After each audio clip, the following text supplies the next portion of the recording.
Halo Kunyo, dimanapun kalian berada, bagaimana kabarnya? Gimana? Biji masih aman? Udah subscribe belum? Udah like belum? Udah share belum? Yaudah, kalau belum kita gak lanjut. Kalau udah, kembali lagi bersama saya Bills, tentunya orang terganteng di dunia. Sehingga buat kalian semua, jangan sampai lupa untuk selalu merilekskan badan, tenangkan pikiran, kendorkan ulat telur, kecikkan pala biji, tutup pintu, siapkan tisu, dan selamat menonton.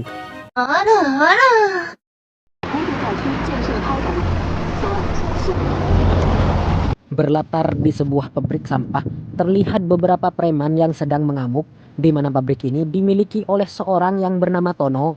Dan ya, preman tersebut merupakan anak buah ketua mafia yang sangat bengis dan kejam, yang ingin merebut lahan itu untuk dijadikan wisata. Tak hanya kejam, rupanya preman ini memang gak punya hati nurani, di mana mereka tega-teganya membongkar makam ibu Tono, membuat Tono ingin melawan. Tapi apalah daya, dia hanya seekor semut bagi mereka.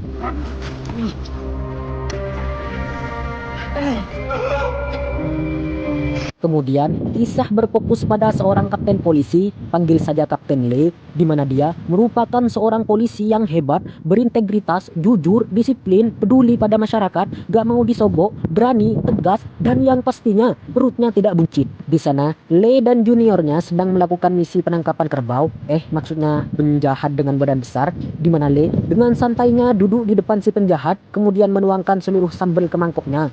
Dan seperti biasanya, memang merupakan ciri khasnya, Lee menunjukkan pelakat kepolisiannya.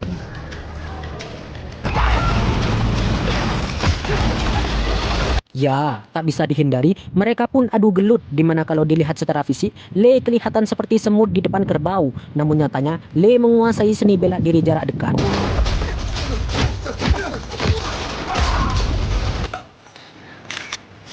Setelah si penjahat ditangkap, Lee mendapatkan tugas baru untuk mengurusi seorang mafia yang melakukan penggusuran lahan, di mana di sana Tono membuat video amatir yang melaporkan mafia tersebut dan meminta polisi agar menindaklanjuti. Dan ya, tanpa mereka semua ketahui, sehabis Tono membuat video itu, datanglah seorang bernama John yang merupakan eksekutor suruhan si bos mafia yang akan membunuh Tono karena dianggap ngelemis.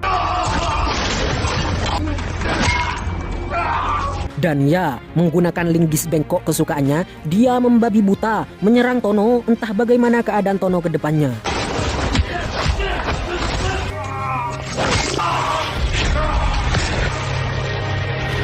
Keesokan harinya, Lee dan Junior datang terlambat, di mana keduanya sudah tidak menemukan si Tono. Mereka hanya bisa mengumpulkan bukti-bukti, dan saat keluar dari sana, Lee dan Junior bertemu dengan aparat setempat yang ingin membantunya untuk menelusuri kasus tersebut. Dan ya, mari saya perkenalkan pada kalian semua sosok mafia yang selama ini menzolimi warga bernama Wei Tianlong, panggil saja Kunyo, di mana pada saat itu terjadi demo di depan kantornya yang dipimpin oleh kepala desa atas kehilangan salah satu warganya yang bernama Tono. Melihat semakin hari Kunyo semakin bengis, hal itu membuat rekan kerjanya menegurnya, tapi ya, rupanya itu merupakan kesalahan yang sangat fatal, di mana si Kunyo adalah orang yang mudah tersinggung sehingga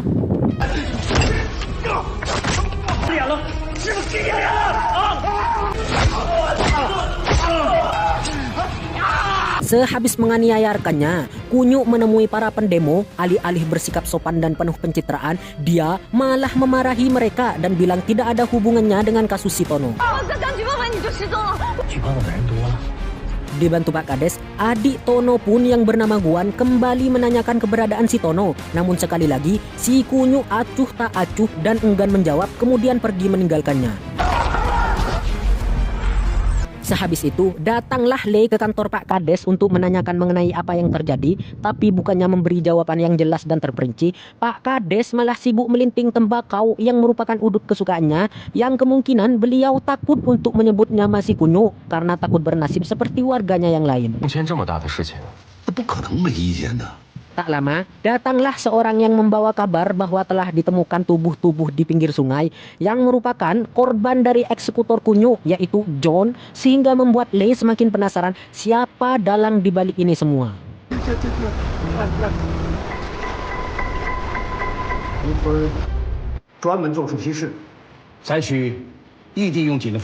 Keesokannya, kembali ke preman suruhan kunyuk di mana mereka kembali berulah. Kali ini sasarannya merupakan seorang bapak-bapak penjual bakso dan seblak yang sengaja dibuat bermasalah agar mau tanahnya dijual.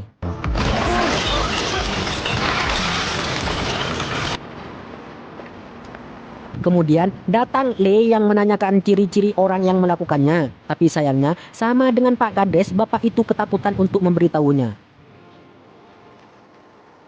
Akhirnya, mau tak mau, Le harus mencarinya sendiri, namun ternyata di sana terdapat CCTV, sehingga Le pun mengetahui plat nomor si bos preman itu. Sesampainya Le di hotel tempatnya menginap, dia menerima telepon.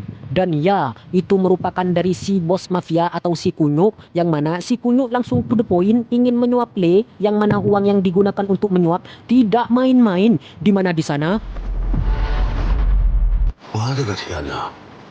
singkat cerita, bermodalkan plat nomor milik si bos preman, Le dan Junior mendatangi tempat pijit yang biasa didatangi si bos preman, di mana Le langsung menggantikan tukang pijitnya sehingga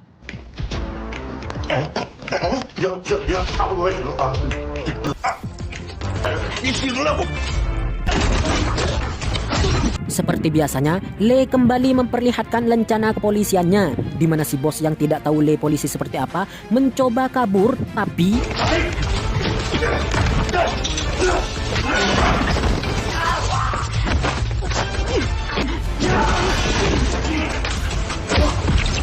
tak lama datanglah kawan-kawan si bos yang langsung membantunya. Tapi ya, karena Le bukan kaleng-kaleng, dia dengan mudah menumbangkan semuanya.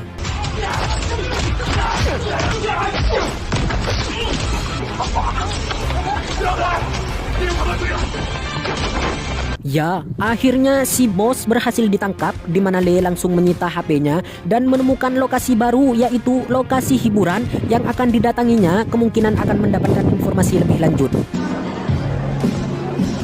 Sesampainya di tempat hiburan tersebut, Le dihampiri seorang wanita bernama Mia yang menawarkan Le hiburan berupa ike-ike, yang mana Le langsung tahu bahwa Mia merupakan seorang calo yang mengarahkan para pengunjung, sehingga Le langsung mengeluarkan pelakat polisinya untuk mempermudah navigasinya.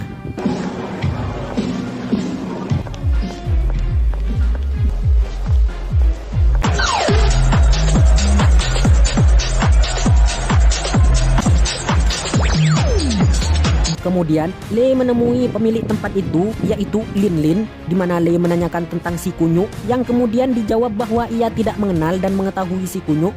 Padahal sebenarnya saat itu si Kunyuk berada di sana di ruangan berbeda, tepat di depan si Le bercermin.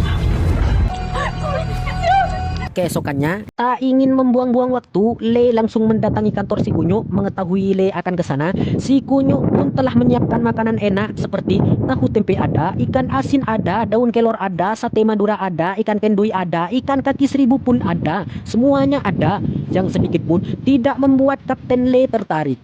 Si Kunyuk pun kembali merayu dan menyuap si Le, namun tampaknya si Kunyuk tak tahu bahwa Le merupakan polisi yang berbeda dari polisi Konoha, sehingga ya, Kunyuk pun menampakkan sifat aslinya dengan berkata bahwa dia adalah seorang yang berkuasa, banyak harta, banyak kenalan, dan dapat membeli hukum. Namun di sana Le tak gentar dan menjawab, siapapun kau dan berapapun hartamu, di mataku kau sama dengan yang lain dan aku akan menangkapmu. Ke malam harinya, kita akan melihat si Lin Lin dan Kunyuk, di mana keduanya memang berkompromi. Terlihat di sana kakek yang sudah diikat dan disiksa dengan sadis karena diduga telah melapor ke polisi. Di sisi lain, saat Le kembali ke hotelnya, datang sepasang suami istri padanya saat berada di lift, yang tentunya keduanya merupakan suruhan Kunyuk, sehingga terjadilah gelut di tempat sempit yang sangat memanjakan mata.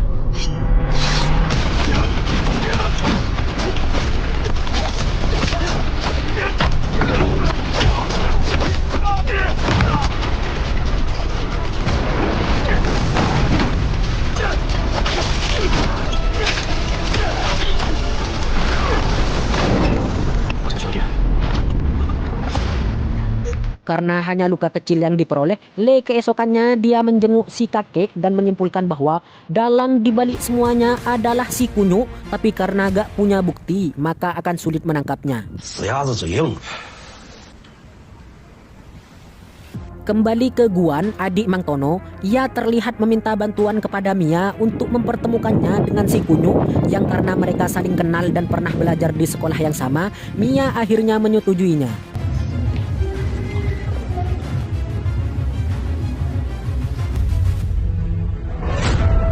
Di sebuah tempat hiburan, tanpa rasa malu, Guan bersujud pada Kunyuk untuk melepaskan kakaknya dengan alasan dia tidak punya siapa-siapa selain kakaknya itu. Juga karena selama ini Guan selalu bergantung pada Tono baik dari makan ataupun biaya kuliah, sehingga Kunyuk memberikan kesempatan terakhir asal Guan mau melepaskan bajunya.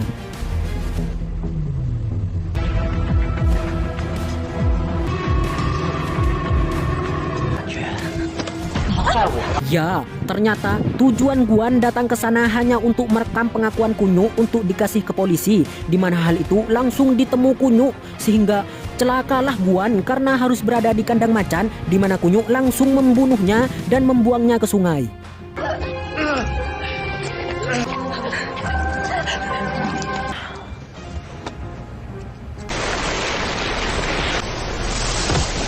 Beberapa hari setelah kematian Guan, terlihat Lin Lin, pemilik tempat hiburan, mendatangi si Mia membawa segepok uang, di mana Lin Lin telah melihat lewat CCTV bahwa si Mia merekam aksi pembunuhan Guan, sehingga Lin Lin memberi uang tersebut untuk tutup mulut dan mengambil ponsel si Mia.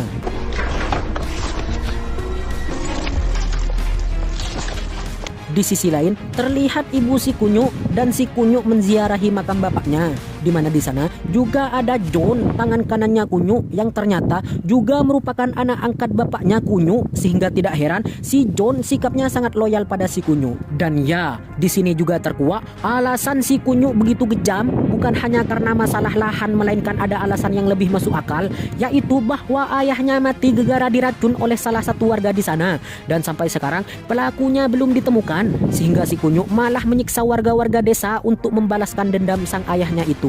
Dan juga sebenarnya ibu si Kunyuk sering menasehati si Kunyuk agar tidak melakukan hal laknat itu, tapi karena kematian ayahnya selalu mengganggu pikirannya, sehingga dia bersumpah untuk selalu membuat warga desa menderita sampai pelaku dari pembunuh ayahnya ditemukan. Kembali ke Mia yang sedang menggunakan narkoboy bareng dua teman laki-lakinya. Alih-alih kabur jauh dengan uang itu, Mia malah memilih untuk merayakannya di sana, sedangkan si Lin Lin dan Kunyuk telah mengirim John ke sana untuk mengeksekusinya, sehingga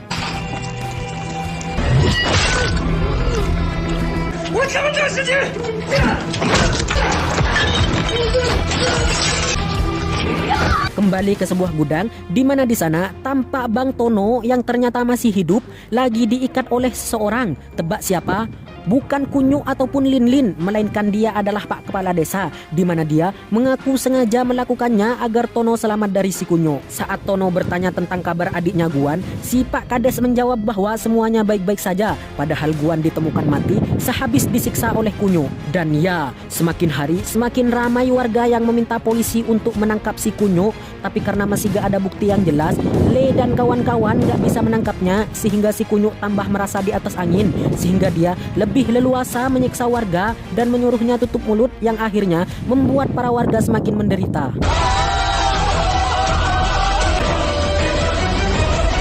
Dan ya, kalian sungguh akan dikejutkan dengan Pak Kepala Desa, di mana ternyata beliau juga bersekongkol satu kelompok dengan Lin Lin dan Kunyuk, di mana hal tersebut tidak ada satu orang pun yang tahu.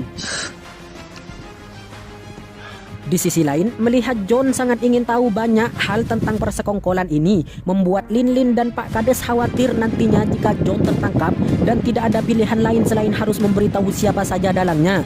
Dan ya, untuk membuktikan bahwa John setia, si Kunyuk pun memberi pisau pada si John untuk memotong lidahnya demi membuktikan betapa setianya John pada Kunyuk.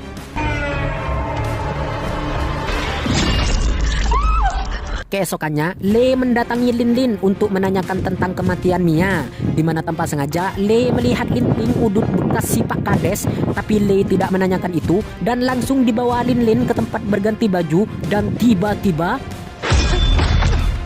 ya, Kunyuk menyuruh John untuk menghabisi Lin Lin karena takut menjadi calon ancaman. Beruntung di sana ada Kapten Le sehingga ia terselamatkan.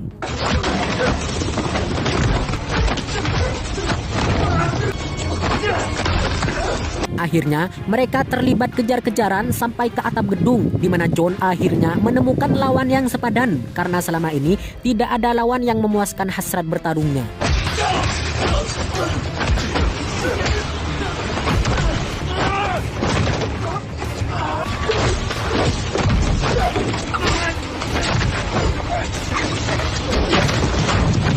Tetap menggunakan linggis bengkok andalannya, di mana John mulai kewalahan karena Lee gak tumbang-tumbang, di mana akhirnya Lee menggedebuk John sampai tak berdaya.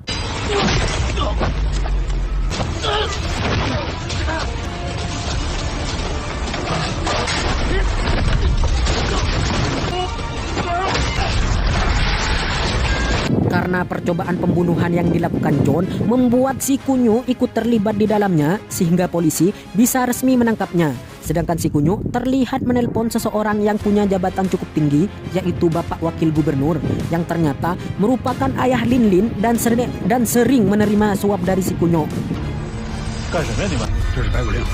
Mendengar Pak Wagub ditangkap, si Kunyu meminta bantuan Pak Kades untuk kabur keluar kota. Entah apa hubungan antara Pak Kades sama si Kunyu, sampai-sampai begitu perhatian dan selalu melindungi si Kunyu. Dan ya, pada saat yang sama, Bang Tono mendengar suara si Kunyu dan memutuskan untuk melihatnya keluar.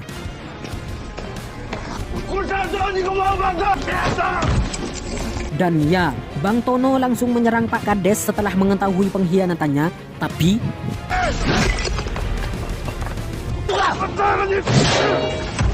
melihat keduanya bersekongkol, akhirnya Bang Tono pun memberitahukan kebenaran yang selama ini belum terungkap, yaitu bahwa pembunuh atau pemberi racun pada ayah si Kunyu sendiri adalah Pak Kepala Desa, sehingga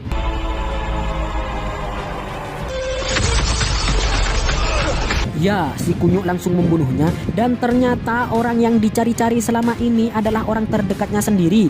Melihat dendamnya sudah terbalaskan, akhirnya si Kunyu merasa akan tenang kemudian harinya. Tapi ternyata saat dia pergi, tiba-tiba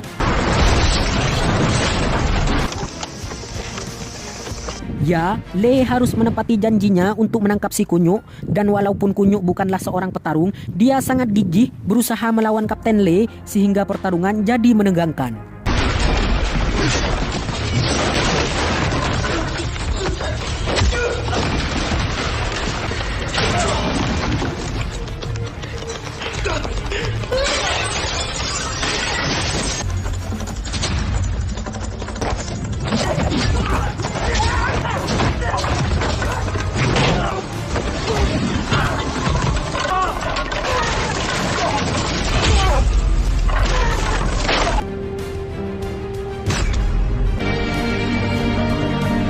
Saat si Kunyu resmi ditahan, dia dijenguk ibunya dan memberitahu sesuatu yang sangat-sangat rahasia, yang mungkin ini merupakan bagian yang paling penting dan paling plot twist, di mana dulu saat Kunyu belum lahir, ibunya sempat berselingkuh dengan kepala desa. Dan agar hubungannya berjalan mulus, Pak Kades meracuni suaminya. Namun karena masalah keluarga, ibunya dan Pak Kades gak bisa bersatu, sehingga dengan kata lain, si Kunyu adalah anak dari Pak Kades desa. Dibuktikan dengan selama ini bagaimana sikap perhatian dan selalu menjaga Pak Kades pada si Kunyu, tapi si Kunyu terlanjur membunuhnya. The end, akhir yang cukup mengkunyukkan. Pesan yang bisa kita ambil dari film ini adalah dalam gelapnya badai kejahatan, keadilan tak boleh tenggelam. Meski ancaman datang menghadang, keberanian harus tetap terang. Keberanian mungkin tertutup debu, tapi ia takkan luruh begitu. Berjuanglah tanpa ragu, sebab cahaya selalu berpihak pada yang jujur dan teguh. Dan ingatlah Allah dimanapun kalian berada. Saya Birs Direktur Nadia Official mohon pamit undur diri dan akan bertemu kembali di video selanjutnya. Kek tabu, kek cetak, komen film kesukaanmu botak.